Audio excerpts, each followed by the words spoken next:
నూలు నూలులో శతాబ్దాల గౌరవం, పట్టు పరంపరకు ప్రతీక, సంప్రదాయానికి శాశ్వత చిరునామా సఖీ.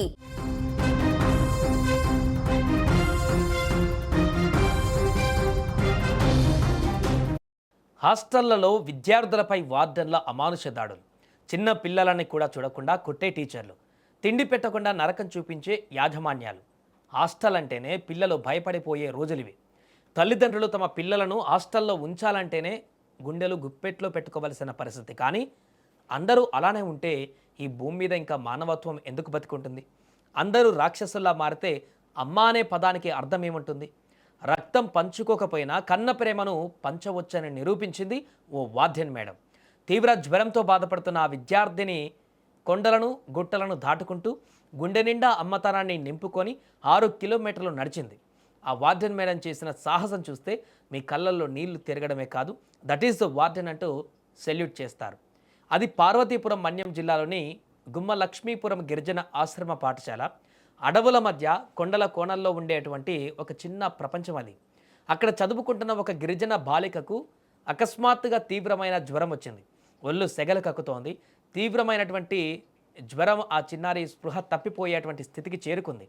ఆ బాలిక పడుతున్న బాధను చూసి అక్కడ పనిచేస్తున్న వార్డెన్ హేమా మేడం, ఆమె మనసు విలవెల్లాడిపోయింది. చాలామంది అయితే ఏం చేస్తారు, రేపు పొద్దున చూద్దామనో లేక కన్నవారికి ఫోన్ చేసి రమ్మనో చేతులు దులుపుకుంటారు. కానీ ఈ హేమా మేడంకు ఆ సమయంలో తన ఉద్యోగం గుర్తుకు రాలేదు. ఆ పిల్ల ఎవరో పరాయి అమ్మాయి అనిపించలేదు. ఆ బాలికలో తన కన్న కూతురు కనిపించింది. ఆమెలోని అమ్మతనం ఒక్కసారిగా మేల్కొంది. ఎలాగైనా ఆ పసి జ్వరాన్ని తగ్గించాలని ఆమెకి పరితపించిపోయింది. కానీ ఆసుపత్రికి వెళ్దామంటే అక్కడ సరైన రోడ్డు సౌకర్యం లేదు. అంబులెన్స్ రాదు, కనీసం ఆటో కూడా వచ్చే పరిస్థితి లేదు. చుట్టూ కొండలు గుట్టలు, రాళ్ళు రప్పలు. సమయం గడుస్తున్న కొద్దీ పాప ఆరోగ్యం క్షీణిస్తోంది.